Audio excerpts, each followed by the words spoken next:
most of the stories I tell about are funny stories. When I was hit in Normandy, I fell into a ditch which separated the fields in Normandy. And when I fell backwards, a big guy by the name of Hoyt Goodale, who was a lieutenant in F Company, fell on top of me. I was down on my back. He fell in from his helmet, came right in here, and I said to him, "Goody, would you mind getting off me? I've been hit." Not a word from him. I said, "Goody, would you mind getting off me? I've been hit." And he lifted his head. He was 6 feet 6 inches tall. I'm 5 feet 6. He looked at me, he said, "George, am I off you now?"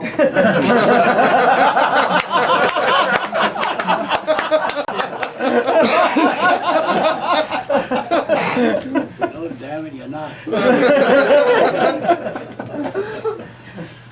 I was taken, I told you about being taken on the Jeep. Before that, I lay on Hill 30 while the Germans were shelling the place, and there was a kid in front of me, a young enlisted guy, and every time the mortar fire would come in to the hill, he'd take his parachute, which they used to cover us with, and put it over his face. And I said, "What the hell are you doing that for?" He said, "I feel safer with it on."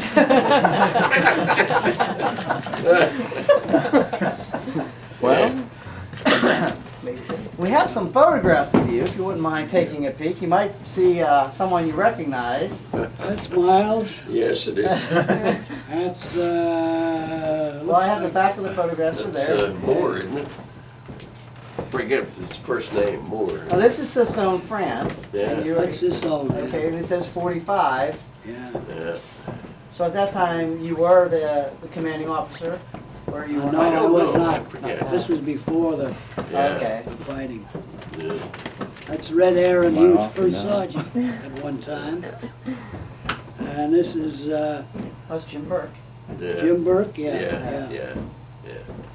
And the light is, I can't see. But again, I think some of the names are back here too. Yeah. Charles Price? Rocus, is it? No, I don't know. I forget. No, it says France. I don't know. Yeah.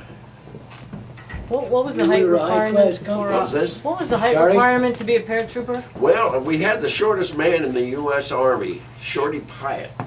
He was 4 feet 10. I mean, seriously, and You mean he made Doshu look tall? so I don't know. They made special exception to permit him to come in, but he was one of the first that was killed in Normandy, though. But you were saying you were high-class outfit what? I say we were a high-class outfit, E Company, we had a sign. Oh. There's Burke. And Burke there. Who's that? And that's George Schenkel, isn't it? Yes, it is. Yes. That's George Schenkel. Yeah. That's Jack Plotz. Yeah. Jack Plotz, yeah, he doesn't look like he looks now. And that's Pat Dunlap, you said you haven't. Yeah. He was with the Honor Guard. He came in after the God, war. after. Yeah. There's your lovely sign again. That's another funny story. At one point after the battle in the Bulge, we received some replacements to take care of the lack of forces we had. And the first sergeant and I sat down and he checked the list. He said, "You want him, you want him, yeah, okay. You don't want him."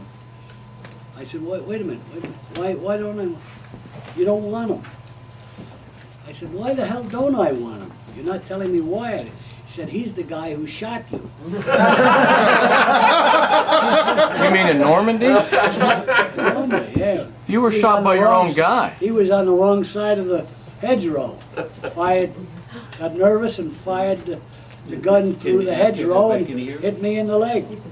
Oh, well, did you get a Purple Heart for that? I did. I got one later on, a real one. Oh. There's a picture of Shirley Pyatt right there. Oh, yeah. By his own That's guy. Cavaluso, Pyatt and Cavaluso. Cavaluso. Yeah. Cavaluso wasn't much taller than he. I know he wasn't, but he was also shot through the buttocks. That's George Schenkel again, isn't it? Yeah, No, I know that. Isn't it? I don't think so. No, I forget it. That's Cavaluso, isn't it? Oh, it's Yeah. Cavaluso. I think it is, yeah. Cavaluso was a short Yeah, guy who stayed in the Army, lived in Brooklyn. Why the hell? He couldn't hack it in civilian life, though. I mean, he just couldn't adapt. He went back in, and I think he went into the Special Forces, I think. But he just couldn't hack civilian life. The Army was too much like home, I guess. Tell us more stories, George. Now, you're good at that. The priest that went in with you at Normandy. Oh, Yeah, I was a good friend of the Catholic chaplain. His name was Ignatius Maternowski. He was a black Franciscan from Black? Rhode Island, he wasn't and Negro. he was Black. the Oh, He was not Negro. no, he was a black Franciscan. He wasn't black. He wore black garments. Okay.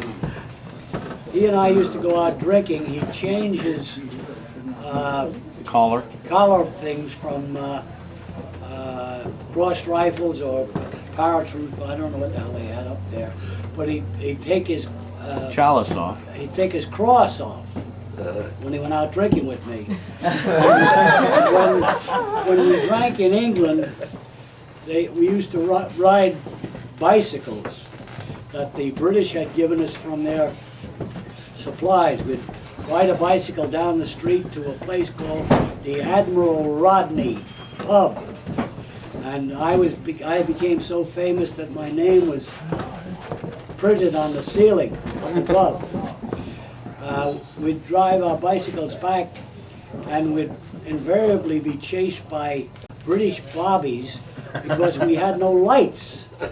And Madanowski would always be in the back of me and he'd always be shouting, "Pedal, George, pedal, pedal like hell, they're catching Gotland."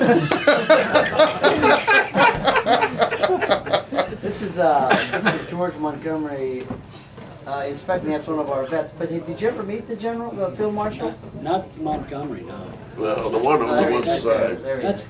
It's a review of the troops, and there's Yeah. Montgomery and whoever. oh, he's Montgomery. Yeah, yeah. You've never met him? No, never met him. You're very lucky. There's your French.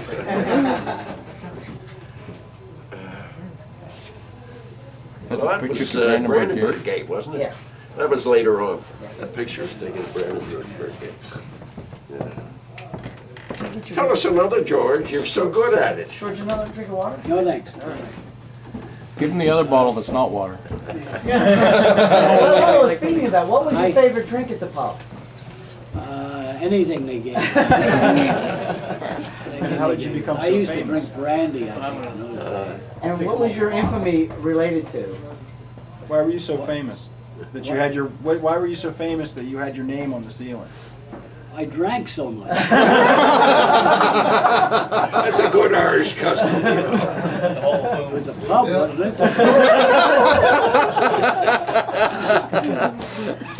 I once was with the executive of Easy Company at the end of the war. We had just finished a forced march for hours, and we stopped to take a break. And the next thing I knew, there was fire coming from our left. We were taking a break underneath some cove of trees, and I saw Dave Liebman, my executive officer, on the hill firing at a sniper. I fired my Tommy gun and used up all the bullets, then got a carbine from somebody, used that up. I got a rifle from somebody else. I got a light machine gun from somebody else. I used up about 5 guns, and I finally joined Liebman on the hill, and I said, "Do you have another piece? I don't have anything." He reached into his side and he pulled out a .45. He was using a carbine, I think, at the time, and he handed me the .45. I felt like Jimmy Cagney. Here the two of us were on a hill. These bullets were coming at us. I heard Lehman say, "Oh," an oath, and he reached in back of him and took his helmet that had been knocked off his head, and he looked at it. In the front, there's a hole this big. He turned it around, and there's a hole that big in the back. The bullet had gone in the front, up around, and out the back. Wow. He later, about 10 minutes later, he knocked off the sniper, and I said thanks to him for the, oh no, we went, the two of us went into a barn to take a break, and I handed him back his .45, and I said, thanks for letting me have this, Dave. And he said, Ed, you don't have to thank me, there are no bullets in it.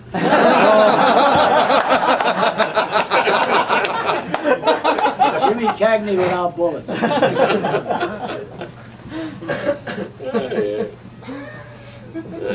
Tell us about your baseball expertise. I mean, umpiring the game with the Colonel commenting on your Did I abilities. tell you that one? Well, tell us that.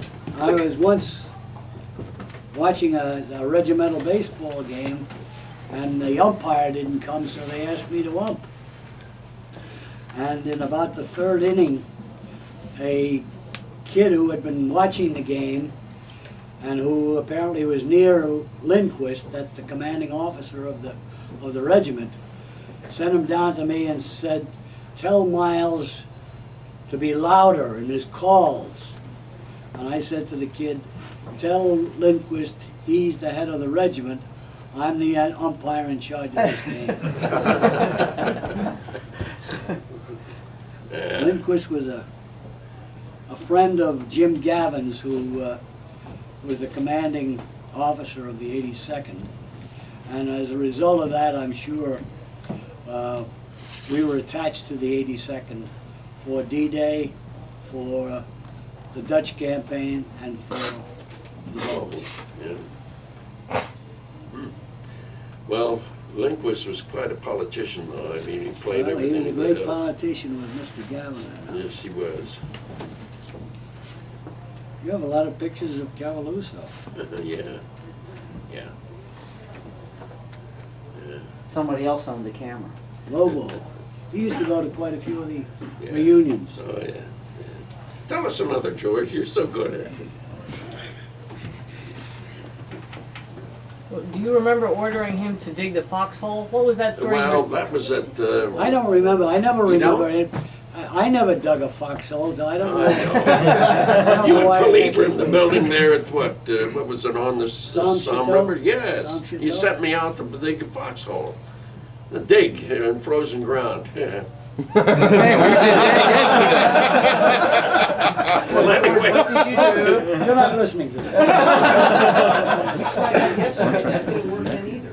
But seriously, I mean, that, Well, I know that they did. There were some guys who dug foxholes. they did? Oh, yeah. I dragged a dead guy out of one. Oh, yeah. You know, now one morning to make morning rounds of the positions, Oh, yeah. and I called this guy, didn't answer, and I looked at him, found out he was dead. Yeah. George, how did you dig your foxhole? I didn't dig it, I built it up like a wall of stone, yeah. I don't know what that was gonna do to him. Did he ever come out and see if you did it? No, that was the night before Christmas Eve, okay, before we retreated up. But it was a retreat, in spite of you're not allowed to call it that, but, There's another funny story. On Christmas Day, they sent some planes over to drop turkeys to us for Christmas. We went out and got the packages and brought them in. The turkeys were frozen, and inside they were overcooked. Oh, my. They were worthless. but we did get our Christmas dinner, though, the day after Christmas. What was it? Turkey dinner, just like they gave everybody in the ETO Christmas dinner. Who is this? Well, that's one of your, that's a I don't gentleman. know, I didn't take that. I don't know who it is. Boy. Oh, yes, here I was. It was out, yeah, okay. It was a former girlfriend, too. Now, was that a Fraulein? No, it wasn't. She Looks happened like to an live English- there in looks like an Pennsylvania, English but girl. it was the young woman that I could have married, but it You look didn't. very sad, he. Huh? You must have been close, you look very sad. Well, That was good. We don't know, we just saw the picture we found. I don't know who it is. His face is fairly familiar, but I I don't don't know his name. know. I don't know who it is. Wasn't that the guy that shot you? So we have that picture of you wearing a leather jacket. Were those issued or did you buy Yeah, those? those were one of the attractions of going to the paratroopers. We got $100 extra a month, and boots and a leather jacket. So That's everybody why got many of them went. No, Everybody not got everybody, a just jacket the or just the officers. We used to break the shoes, the boots in by wearing them in the shower. Oh, yeah. Do they still do that? It's the easy way. Yeah. Did you ever wear a pair of boots out? Yeah, I think I've had them replaced, Okay. yeah. There you go. There's a picture of you there. Yeah, this is at Salpy Airport. This is the day we were supposed to jump, The 5th. and the jump was called off because of bad weather. This is Miles Shanky, the third Battalion Supply Officer, and Jim Giampietro from Pennsylvania, the boxing team coach, John Giampietro. Now, when you heard that the drop was canceled, how did you feel about that? Say again? When the drop was canceled on the 5th, how did you Oh, feel I about it? don't think there was much emotion. There were a couple of guys who shot themselves in the hangars, shot a finger off so they didn't have to go. Martin shot himself in the foot, did Is that right? he? Yeah, Jimmy Martin. He said he'd never go to combat. And so he ended up shooting himself in the foot. On the way over there, I flew with Matt. I told you about Madanowski being my friend. He had his choice of going in any plane that he wanted to, and he chose mine. When we got in between the islands, Jersey and Guernsey Island, there are two little islands southeast of England. The anti-aircraft act started, and Madanowski got out of his seat and came back to me and said, "Hey, George, it's just like 4th of July." I said, "Sit down."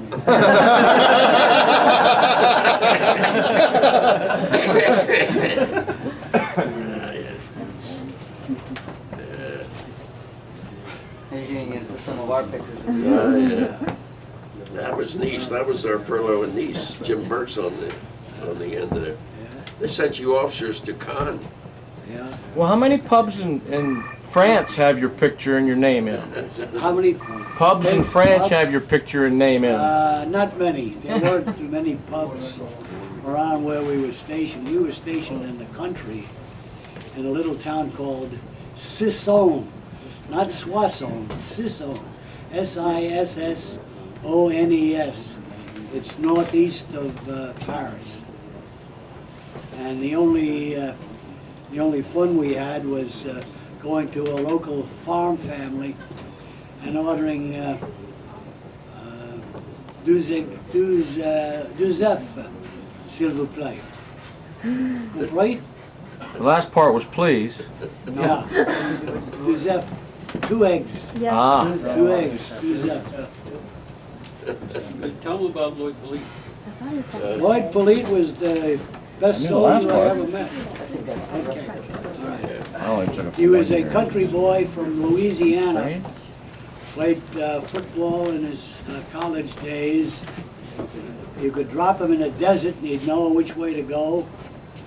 He put him down in the Bulge and he knew exactly where he was, where his men were, and where he was going. And he and I were great friends. He was a guy who was a head over me in size. He was married, had 2 little daughters, and he was a fighting man. He wasn't as much of a drinker as I was with some other guys, but he was always in a battle with a cab driver, other officers, but very good natured, very good natured, and superb marksman. And he made a name for himself in Normandy by leading patrols while we were on Hill 30. He was sent out every night to patrol down below the hill, and as a result of that became, I think, company commander of F Company and then company commander of E Company. But he never did get his captaincy. But he was the best friend I had in the regiment. You saw his daughters later? Hmm? You tell him about seeing his daughters? Yeah, I visited his family, and I've seen his daughters a couple of times, and I've seen his granddaughter quite often. She's a teacher in Shreveport, Louisiana. But he was a big, good-looking guy, and he'd always swear he was going to take me down to Louisiana and teach me how to shoot ducks. He had pictures of himself with ducks and geese. There must have been 40 of them lying around his seated self with a gun beside him. Didn't he leave the, when we were trying to take the bridge at Nijmegen, didn't he leave the charge to capture the, He did. okay, tell us about that then. Well, I wasn't there. You weren't, but yeah, but it was really important that we get Well, the, his bravery was well known in every battle he fought. yeah, but it was He was important always that we get this place where they had the demolition set up to blow the bridge, and he was responsible Yeah. for having captured that. The last time I was with him in a battle was when we were called to help Colonel Mendez out in Area. Oh, that's where I was shot. E-R-R-I-A. Yes, yes. He and I and a couple of other men reported to Mendez and then took off where Mendez told me the enemy was concentrated. And well, he went off with somebody who was wounded. Well, I don't know whether that was you or not. Well, it could have been. That's where I was wounded. In the foot? No, in the shoulder. In the It was shoulder. knocked down. Well, that's where I fired into a house and brought the German out. That was the house that the shot came from that knocked me down. Right up. You Yes, didn't it shoot was. him, did you? No. No, I remember Polite, there was a Jeep hauling people off the battleground there, and I said, I'll walk. Tell me just the right direction to go to the aid station. In the dark, went to the aid station. But we had good officers. I mean, we were fortunate in having good officers. Well, you had the best in Lead. He was the best, Yes, best officer in the regiment. yes. You said the Germans used to pretend they were Catholics or whatever when we surrendered? In area, the Germans were shouting, "Mi katholisch, mi katholisch." I'm a Catholic. And I wrote, somebody asked me to describe the battle, and I wrote how I heard this and understood what they were saying. And I said, being a Catholic myself, I was aggrieved and yet motivated. And I pointed out the foolishness of war, where you're fighting for a piece of land no bigger than a football field, and you're killing fellow Catholics in defense of your own life.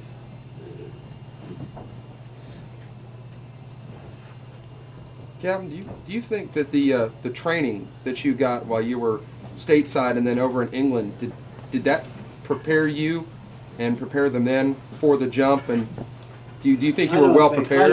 I don't think so. It learned people how to handle guns and how to keep spaces in formations, but it didn't solve the problem of deafening enemy fire and seeing them in white hoods through the windows in Sam Chateau coming en masse toward us, it didn't solve those kind of problems. Only experience solved those kind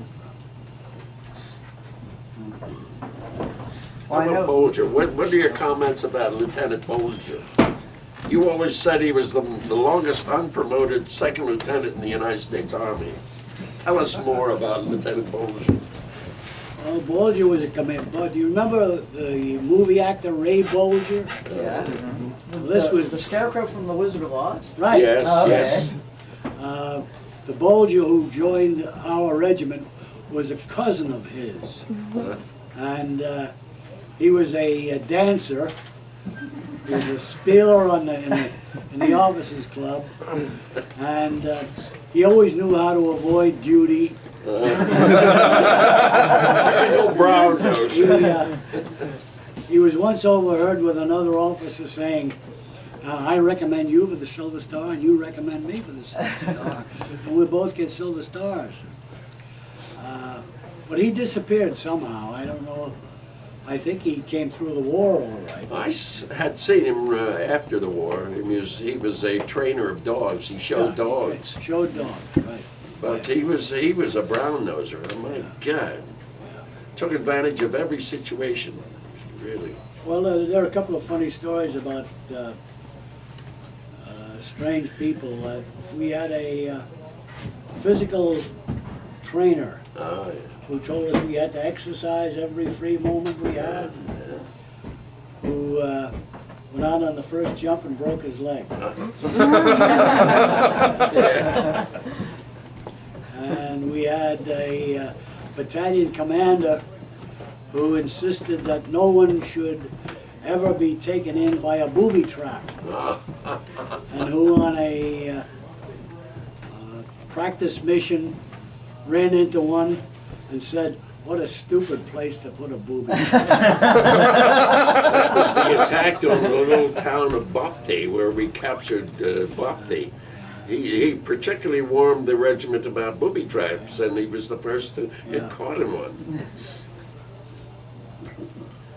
Well, many of the men have articles they want you to sign for them because, again, you are a Legend. inspiration. A legend in his A own legend, time. yes, of course. I think it was fortuitous That's on all our right, part that you got in contact with us. And All right. we We have have sign anything you want. One of the things that I want you to sign, of course, you've been familiar with this book, and I have give you our dollars. vets on their sign, but I'd like you to have that big space there. And, Interesting story about how he got it. It was just like gymnastics. well, you had said you enlisted as a private, right? I enlisted as a private because I had flat feet and I had failed a Navy Air Force exam. Okay. Really? Yeah, Wow. That's with your education, that surprises me. flat feet. Oh, that Physical. failed it? Physical. Oh, okay. I thought it was the exam. I meant an exam, but you were talking about the exam. Okay, and then when you say you got lucky because that was the only slot open, you chose the airborne because there was, No, it was the only place I could transfer to. and I don't understand that. I couldn't transfer to another outfit like the one I was in. Okay. I couldn't transfer to an infantry outfit. The only place I could go was to an airborne. Well, and if I may, now again, this is 1941. The whole concept of airborne was brand new. That's right. Did you understand what you were getting into?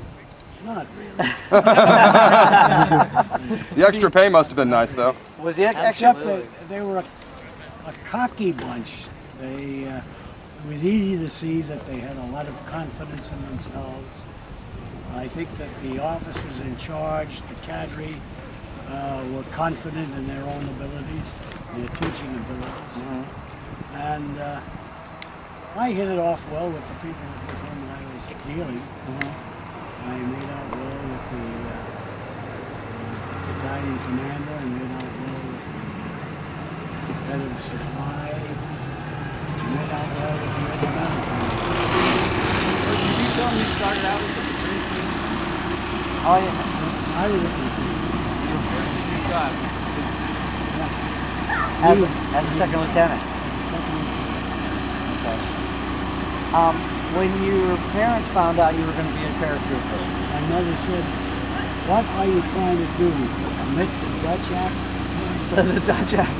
I asked her, "What's the Dutch Act?" Okay. You know what you're asking? Yes. You kill yourself. Oh my. And did she She resolve got her? used- She got used. She got used to it? Yeah. Okay. Now, when you were flying over to Normandy, what kind of things were going through your head? You know, when you first started, I you said, went to heaven when I was a kid. we're a good Catholic. Well, you were shot in the hip, is that correct? I shot in the leg. Or in the leg. And I assume it was rather, I mean, your recuperation was quite It took extensive. a couple of months. Yes. I was in the hospital. They forgot to give me, they forgot to fast me. They sent me to the operating room, letting me have breakfast. Oh my. When I told this to the doctor, he said, he said, I can't lose this time. I'm going to have to operate on you anyhow, so we're going to have to use a local. Ooh. He took a needle that big and stuck it in the tenderest part of your thigh, the inside of your thigh. And the doctor had an assistant, a big Jewish guy from Brooklyn. He said, let me do it. You must have known He you were went, out, Catholic. he went out at one time, got the, he said, go get him a drink. They actually duplicated the current movies. You know how the guy takes a shot of whiskey before he gets operated on? Gave me a shot of whiskey. The next day the doctor said, you know, all the papers I had to sign for that operation, he said, were little compared to the number of papers I had to sign to give you that drink. That would have been a good story to hear. That was a very good story. That's funny. He was from Philadelphia. Now, were you worried when you were in the hospital that you wouldn't be returned to easy? I could have gone home. The doctor would have sent me home if I wanted to go, but I asked to be sent back. Oh my. Well, I was sent back, and just as I reached the camp, I found out that in 2 days they were leaving to jump in Holland. Okay. And I was told I'd stay behind with 1 or 2 other officers and run the base camp.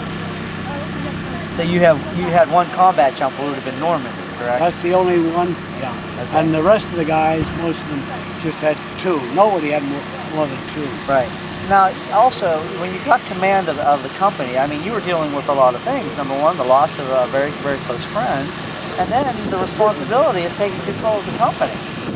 Half a company. Well, half a company, but still, I mean, that had to be, it's like, you have no time to grieve, and yet at the same time, you have to, and the circumstances that you were taking over weren't ideal, like today, needless to say. Well, having been with the lead for 2.5 months, I learned a hell of a lot. Okay. And I used most of his methods. And I think I was a success. They made me a captain as a result of the fight in the Bulge. Now, we know you got a Purple Heart. Right. Is there any other decorations? No. But I thought everybody in the 508 got the Bronze Star. Well, I did. Yeah, Okay. I did win. I never asked. Okay. All that meant was you were in the battle in Europe. That's Okay. all. Well, he told me he was putting me in for an award, but he died before he did that. And you said some of the photographs that you have with him? Okay. Yeah, I'd like to see what he looks like. Yes, I think that'd be interesting. Well, shall we try and see if we can find a seat over there? And where's the best place to sit?